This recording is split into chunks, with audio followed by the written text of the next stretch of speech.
Assalamualaikum warahmatullahi wabarakatuh. Alhamdulillah rabbil alamin. Allahumma shalli wa sallim ala sayyidil mursalin sayyidina Muhammadin wa ala alihi washabihi nama ba'du. Mohon maaf tadi sempat terhenti dan saya tidak sadar kalau berhenti karena gangguan sinyal. Mohon maaf. Kita lanjutkan pembahasan kita terkait dengan menyikapi fatwa tanpa ilmu.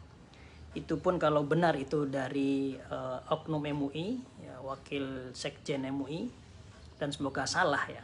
Tapi ini menjadi pelajaran bagi kita. Kita bisa mengambil ibrah, mengambil hikmah dan pelajaran agar kita tidak berani terburu-buru ya menjawab pertanyaan. Apalagi kita sebagai pejabat atau sebagai ulama, sebagai ustadz.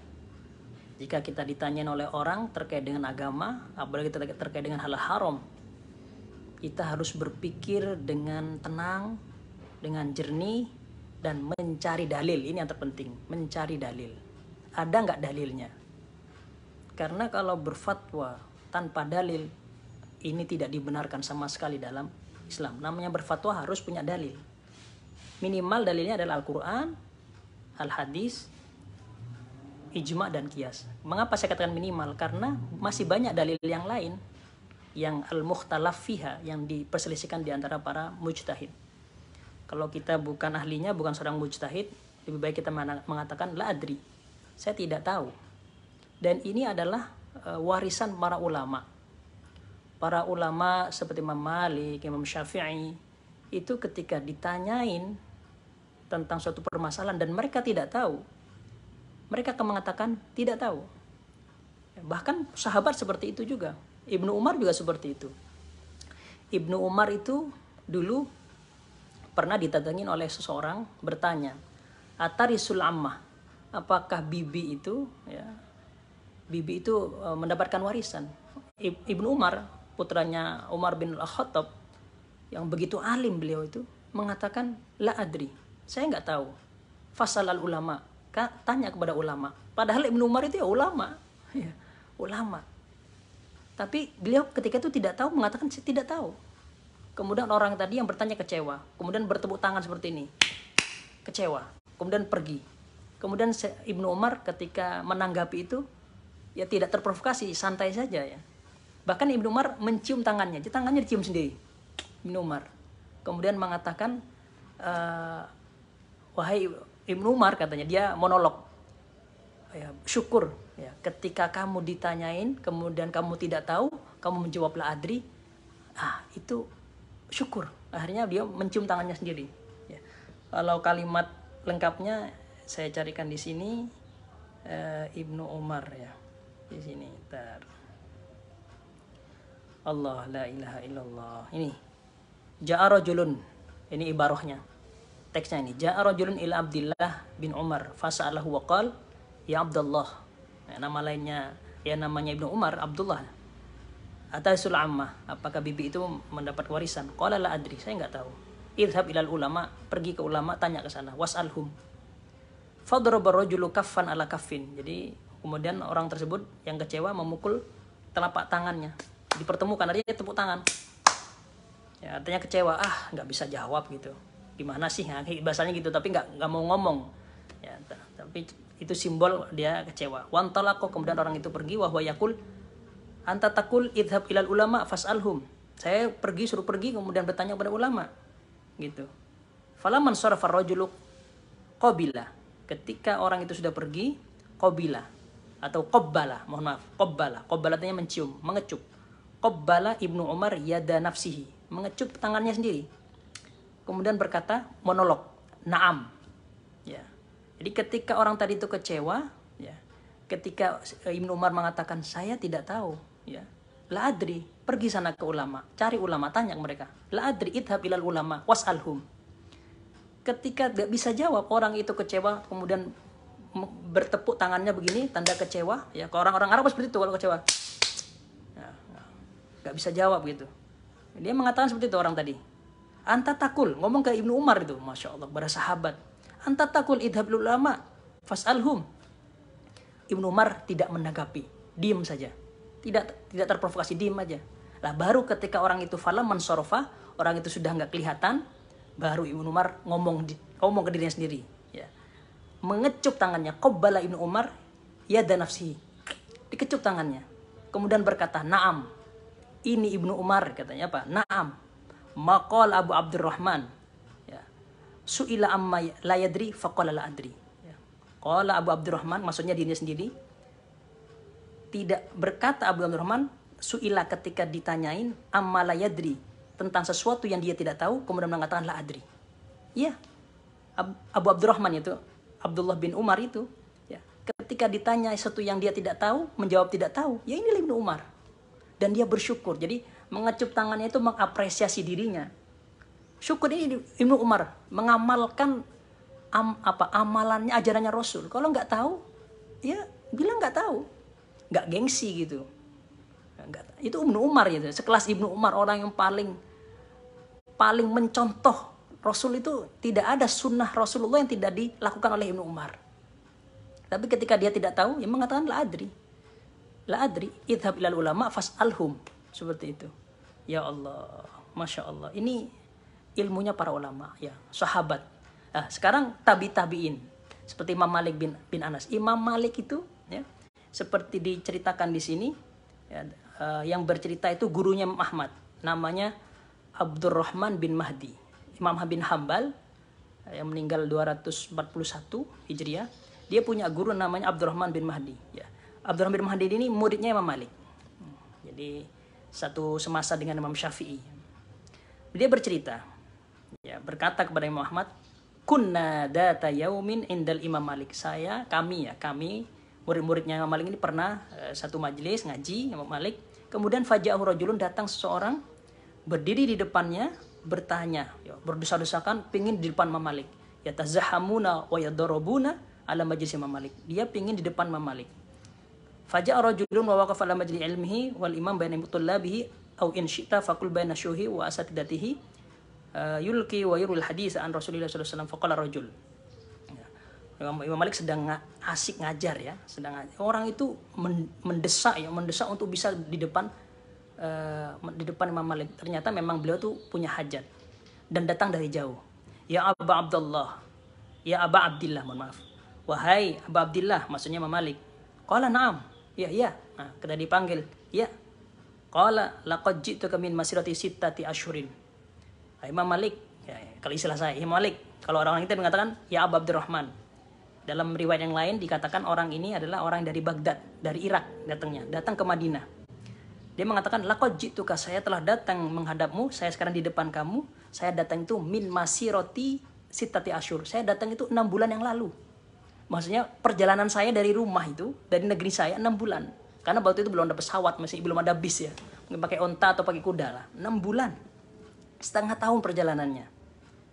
Ya, kemudian orang itu tersebut mengatakan lagi, laqad hamalani ahlu baladi mas'alatan li as'alaka fiha. Katanya, saya datang ke sini itu membawa masalah, banyak permasalahan yang saya bawa dari negeri saya. Jadi disebutkan nih berapa masalah, tapi di riwayat yang lain disebutkan 48. Jadi orang tersebut tuh datang dari Irak membawa masalah 48 masalah yang disodorkan Imam Malik untuk dijawab. Wa yaqifu yaqul, ya sudah tadi faqala Malik, kemudian Imam Malik mengatakan sampaikan apa pertanyaan tersebut. Ternyata pertanyaannya 48, dikira cuma satu, ya. Fasalahu rajulu an mas'alatihi, kemudian menyampaikan 48 masalah tersebut. Tapi di riwayat ini tidak disebutkan masalahnya apa saja, tidak disebutkan. Kemudian fanadral Imam Malik ba'da man tahassa'il an min su'alihi, ketika orang tersebut yang dari Baghdad itu 6 bulan perjalanan itu menyampaikan semua permasalahannya 48 itu, Imam Malik berpikir, ya, mana pertanyaan-pertanyaan yang bisa dijawab, mana yang tidak bisa dijawab. Dipikir, baru kemudian beliau berkata, wa qala la adri la uhsinu jawaba mas'alatik. Saya tidak tahu, saya tidak bisa menjawab pertanyaan kamu, ya. Fadhahaba, kemudian orang tersebut bukan fadaba, fadahala rajul waqal. Kemudian orang tersebut kecewa ya. Kecewa ketika dalam riwayat yang lain sebenarnya Imam Malik bukan nggak bisa jawab. Kebanyakan nggak bisa jawab. Dari 48 itu yang dijawab cuma 16. Jadi yang dari 48 yang dijawab cuma 16. Banyak yang tidak jawab. Yang nggak dijawab itu 32. Dari 48 pertanyaan dari negeri Irak yang dijawab cuma 16. Lebih banyak yang dijawab. 32 masalah nggak dijawab. Ya, di dalam riwayat ini disebutkan artinya orang itu kecewa ya. Datang jauh-jauh 6 bulan perjalanan tapi Imam Malik malah nggak bisa jawab. Banyak yang nggak bisa jawab ya. Kemudian dia kecewa mengatakan seperti ini. Ataitu kamasi rotasi tati asyur. Saya itu datang 6 bulan loh Imam Malik ke sini. Jauh saya itu, capek saya itu. Wa ahlu baladiyan tadirunani. Sementara jamaah saya di kampung saya itu, negeri saya itu nungguin saya. Ya. Nunggu jawaban dari antum sebagai orang yang paling alim di dunia. Wa anta taqul la uhsinu jawabaka mas'alataka, dan kemudian kau mengatakan saya nggak bisa menjawab pertanyaan kamu. Fa madza aqul linnas, nanti apa aku sampaikan, apa yang akan aku sampaikan kepada umatku, pada orang di negeri saya itu. Idza maraja'tu ilaihim, ketika saya sudah pulang Imam Malik cuma bisa menjawab 16 dari 48. 32 nggak dijawab. Apa yang saya sampaikan kepada mereka? Kemudian Imam Malik apa menjawabnya? Faqala Malik kullahum, katakan kepada mereka, kepada umatmu itu di sana. Qala Malik bin Anas ya. Malik bin Anas, dia nggak mengatakan imam. Malik bin Anas la uhsinul jawab. Katakan, Imam Malik nggak bisa jawab. Gitu aja kok repot gitu. Jadi Imam Malik santai aja, nggak peduli dengan reputasinya. Imam Malik kan dulu terkenal di mana-mana, di Maroko, ya, pokoknya di seluruh dunia Islam terkenal Imam Malik gitu ya. Orang Irak gitu. Tapi Imam Malik nggak peduli dengan citra dia, nggak peduli. Ya. Katakan aja Imam Malik nggak tahu. Jadi orang Malik itu nggak bisa jawabnya, bisa jawab cuma 16. Itu Imam Malik ya. Beda dengan mungkin dengan saya atau ya orang zaman sekarang lah ya. Semua pertanyaan dijawab ya. Bahkan bukan bidang dia dijawab, masalah banjir dijawab. Ya, masalah apapun ya bukan bidangnya dijawab ya. Ya Allah, apalagi masalah agama ya. Kalau kita tidak tahu dalilnya, katakanlah adri. Li'anna la adri nisful ilm, karena perkataan la adri itu ada separuh ilmu. Karena kalau kita sok tahu ya, nanti kita akan menyesatkan orang. Contohnya ada orang bertanya, mana rumah sakit? Kita nggak tahu tapi sok tahu. Mestinya ke kanan, kita jawab ke kiri, padahal di kiri itu ada jurang. Nah, mobilnya masuk ke jurang akhirnya. Na'udzubillahi min dzalik. La ilaha illallah ya. Jadi Imam Malik itu mengatakan la adri, katakan kepada mereka, pada umatmu. Imam Malik yang katanya terkenal pinter, alim, nggak tahu, santai aja gitu. Allah, ini jadi Imam Malik ini sangat waro, padahal beliau sangat alimnya orang zaman itu. Guru Imam Syafi'i, pengarang kitab Al-Muwatta, meninggal tahun 179. Ya ilaha illallah, la ilaha illallah. Nah ini riwayat Imam Syafi'i. Laqad sahibtu Malikan, saya pernah satu majlis dengan Imam Malik. Nah, berarti satu majlis dengan itu juga dengan gurunya Imam Ahmad tadi, Abdurrahman tadi itu, Abdurrahman bin Mahdi tadi. Jadi banyak yang menyaksikan peristiwa itu ya. Karena orang tersebut yang dari Irak itu bertanya pas lagi halakoh, lagi taklim. Santrinya banyak, dia nanya langsung di depan Imam Malik gitu ya. 48 pertanyaannya jawab cuma 16. 32 nggak dijawab. Kata Imam Syafi'i, fasu'ila an samanin wa arba'in. Imam Syafi'i ingat gitu. Kalau di riwayat ini enggak disebutin berapa. Imam Syafi'i ingat. Dia itu nanya 48 pertanyaan. Faqala fisnataini wa salasina minha la adri. Dan 32 yang lain Imam Malik mengatakan la adri, enggak bisa jawab. Bukan enggak bisa jawab, mengatakan saya enggak tahu. Mungkin bisa jadi Imam Malik itu ragu ya. Tidak mantap, karena orang ketika memberikan fatwa itu tidak boleh terburu-buru. Tidak boleh dalam keadaan marah, tidak boleh. Dalam keadaan emosi nggak boleh. Nanti akan fatwanya itu akan serampangan. Ya. Sama dengan hakim ketika menghukumi sesuatu tidak boleh dalam keadaan emosi dan seterusnya ya. Apalagi disogok nggak boleh. La ilaha illallah. La ilaha illallah. Ini adalah ilmu warisan para ulama. Ketika ditanya oleh orang terkait fatwa tentang halal haram, ya. Maka ketika mereka tahu akan menjawab tahu, kalau nggak tahu mengatakan tidak tahu. Kalau ragu mengatakan tidak tahu, selamat. Ya, jangan sampai seperti yang lagi viral itu, kalau itu benar ya semoga salah. Bagi orang yang puasa hari Sabtu, maka boleh tidak puasa hari Jumat. Nah, ini nggak benar. Nggak benar. Dalilnya apa? Rasulullah bersabda, ya, sumu li ru'yatihi wa aftiru li ru'yatihi. Puasalah ketika kamu melihat bulan hilal Ramadan. Dan wa aftiru dan berbukalah, artinya hari raya, ketika kamu melihat ru'yatul hilal bulan Syawal. Artinya kalau kemudian fa in gumma alaikum, kemudian kamu kalau kemudian tidak bisa melihat hilal karena mendung, maka fakmilul iddah, maka sempurnakanlah bilangan itu dari 29 jadi 30, digenepin. Itu. Artinya apa? Tanggal ke-29 hari Jumat seperti ini itu wajib puasa. Bukan boleh gak puasa. Ini menyalahi hadis Nabi yang sahih, yang jelas sahih. Ya. Bagaimana kemudian nanti Anda di hadapan Allah kalau kemudian memfatwakan tanpa ilmu? Jangan Rasulullah mengatakan kalau nggak bisa melihat ru'yah hilal, ya, nggak bisa melihat karena mendung, ya, maka wajib puasa, ya, sempurnakan jadi bilangan 30. Artinya tinggal 30 seperti sekarang, wajib puasa. Bukan kemudian boleh nggak puasa. Ya, karena lebarannya Sabtu, enggak seperti itu. Ini fatwa sesat dan menyesatkan, mudallun mudillun. Ini menjadi pelajaran bagi kita, ya. Semoga kita semuanya bijak dalam memberikan fatwa dan tentunya berilmu, ya. Ilmu saja tidak cukup juga, tapi juga harus bijak, ya. Karena fatwa itu tidak cukup dengan teks saja, tapi juga butuh kontekstual. Melihat kondisinya yang bertanya, kemudian melihat kondisi ekonomi, sosial dan kultur, itu akan melahirkan fatwa yang bijaksana. Sebagaimana pernah terjadi suatu kejadian yang direkam dalam kitab Turos di Andalusia dulu, di Spanyol. Ada seorang penguasa raja yang berhubungan suami istri, berhubungan badan di siang hari Ramadan. Kemudian beliau minta fatwa kafaroh kepada para ulama. Bertanya, apa ini kafarohnya bagi saya ini? Saya sudah melanggar berhubungan badan di siang Ramadan. Maka jawaban Grand Mufti, ya, mufti yang paling besarnya, itu memberi fatwa harus puasa 2 bulan berturut-turut. Padahal di madhab Maliki, ya, Maroko dan Andalusia dan sekitarnya itu, Afrika Utara itu Maliki nih, madhabnya, madhab fikihnya. Padahal di madhab mereka itu sifatnya opsional, khiyari. Jadi ada 3, memerdekakan budak, puasa 2 bulan berturut, dan memberi makan 60 orang miskin.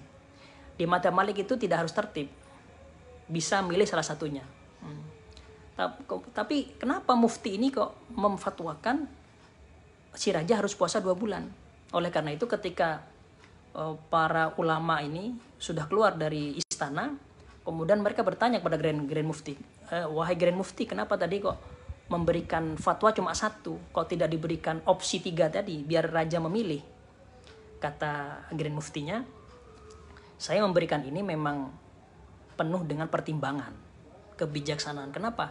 Andaikan saya fatwakan opsional, boleh milih 3, nanti raja itu akan milih saya memerdekakan budak. Artinya setiap hari dia akan berhubungan badan terus, nggak puasa terus, karena dia banyak budaknya. Apalagi kemudian milih yang memberi makan 60 orang miskin, wah dia kaya raya, duitnya banyak, ya, nggak puasa terus dia. Nah, kalau kita fatwakan 2 bulan berturut-turut, nah ini yang berat bagi dia, ya. Rousseau katanya, ya, mujahadah dia. Nah, ini kebijakan, contoh fatwa yang bijaksana dari seorang mufti. Bukan hanya melihat kepada teks, tapi juga konteks siapa yang bertanya, ya. Mungkin kalau yang bertanya orang biasa, ya, maka orang mufti tadi, Grand Mufti tadi akan memberikan opsional tadi 3, silakan pilih. Itu. Berbeda dengan madhab kita, madhab Imam Syafi'i, ya, dan jumhur ulama mengatakan itu tertib, yaitu sesuai dengan hadis Nabi yang ceritanya ada orang Arabi, ya, siang hari berhubungan badan, kemudian datang ke Nabi, ya Nabi, saya qad waqa'tu ala imraati, saya sudah menjima istri saya di siang hari, apa kafarohnya? Kata Nabi, bisa nggak kamu atau itqurobah, itqu raqabah, ya. Bisa nggak kamu memerdekakan budak yang beriman, budak perempuan, raqabah mukminah? Katanya, nggak bisa Nabi, saya bukan orang kaya. Kemudian Nabi memberikan opsi yang kedua, ya. Bisa nggak kamu puasa? Kuat nggak puasa 2 bulan berturut-turut? Wah, Nabi, jangankan puasa 2 bulan, sebulan aja saya udah nggak kuat nahan syahwat saya. Makanya saya siang ini kemudian menjima istri saya gitu. Dan Nabi memberikan opsi yang ketiga. Kalau begitu bisa nggak ngasih makan 60 orang miskin? Wah ya Nabi, saya itu orang miskin, nggak bisa, saya nggak punya duit untuk beri makan orang 60 orang miskin gitu. Makan sendiri aja susah. Kemudian setelah itu, bukan setelah itu, ketika Nabi ngobrol dengan orang tadi itu, datang sahabat ngasih hadiah sekeranjang kurma. Kemudian Nabi memberikan kepada orang tadi yang lagi bermasalah tadi, yang punya kafarah tadi, ini kurma, bagikan ke orang miskin di negerimu, ya. Bagikan 60 orang miskin itu, bagi-bagi nih sekeranjang kurma. Nabi, katanya, di kampung saya itu tidak ada orang yang lebih miskin dari saya. Saya ini orang paling miskin ya Nabi. Nabi kemudian ketawa, ya, sampai kelihatan gigi gerahamnya. Kenapa? Nabi itu dibikin ketawa sama orang itu, ya. Dia siang hari melakukan pelanggaran, tapi dia dapat bonus, dapat reward, ya. Dia itu mestinya dapat punishment, tapi dia malah dapat reward. Ya Allah, Nabi ketawa, ya Allah, ya. Bersyukur pada Allah, ya Allah, dapat siang hari dapat humor gitu, ya. Humor syar'i, ya. Ada orang mestinya dapat kafarat, malah dia dapat reward, ya. Mestinya dapat kafarat malah dapat reward itu, dapat sekeranjang kurma itu. Ya Allah. La ilaha illallah. Masya Allah. Jadi dalam mazhab jumhur, termasuk Syafi'i, kalau orang berhubungan badan siang hari, maka dia kafaratnya adalah pertama memerdekakan budak perempuan yang beriman. Kalau nggak mampu karena mahal, maka harus puasa 2 bulan berturut-turut. Harus dicoba dulu. Ya kalau juga tidak bisa, maka yang ketiga opsinya adalah memberi makan 60 orang miskin. Ya kalau memberi makan 1 orang miskin itu ya 25.000, ya dikalikan 60, seperti itu. Wallahu a'lam bishawab. Semoga kejadian yang viral ini menjadi pelajaran, kita bisa memetik hikmah, ibrah, agar kita tidak sembarangan atau tasahul menjawab permasalahan agama yang terkait dengan halal haram. Puasa tidak boleh puasa, dan ini menjadi pelajaran bagi kita. Semoga kita lebih mawas diri, lebih rendah hati, dan mampu mengukur diri sendiri. Kalau tidak tahu mengatakan tidak tahu, kalau yakin ada dalilnya silahkan jawab, ya. Dan kalau ragu, lebih baik diam atau dialihkan, tanyalah kepada orang yang alim, sebut ulama atau lembaga-lembaga yang kredibel dalam permasalahan tersebut. Semoga ada manfaatnya. Dan ada yang bertanya di sini nih, assalam takallam bil lughal arabiyyah min fadlik. Ya Allah, ya.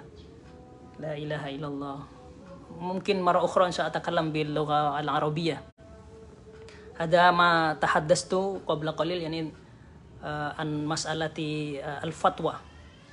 Rasulullah SAW yaqul ajra'ukum lil futya ajra'ukum 'alan nar. Jadi Nabi itu pernah bersabda, orang yang paling berani memberikan fatwa tanpa ilmu adalah orang yang paling berani kepada neraka. Artinya jangan sembarangan berfatwa. Kalau nggak punya ilmu jangan berfatwa. Lebih baik diam atau alihkan kepada orang yang lebih alim. Tanya ke si fulan, ulama si fulan, habib si fulan, seperti itu, ya. Karena kalau orang sudah salah dengan mengamalkan fatwa kita, maka dosanya akan ditanggung oleh kita yang memberikan fatwa. Naudzubillah. Yani ajra'ukum 'alal futya. Futya ini jamaknya fatwa. Ajra'ukum 'alan nar. Ini hadis riwayat Imam Ad-Darimi dalam sunannya. Semoga kita semuanya berhati-hati dalam berfatwa, sehingga kita tidak terjerumus ke dalam api neraka. Wallahu a'lam bishawab. Kurang lebihnya mohon maaf. Assalamualaikum warahmatullahi wabarakatuh.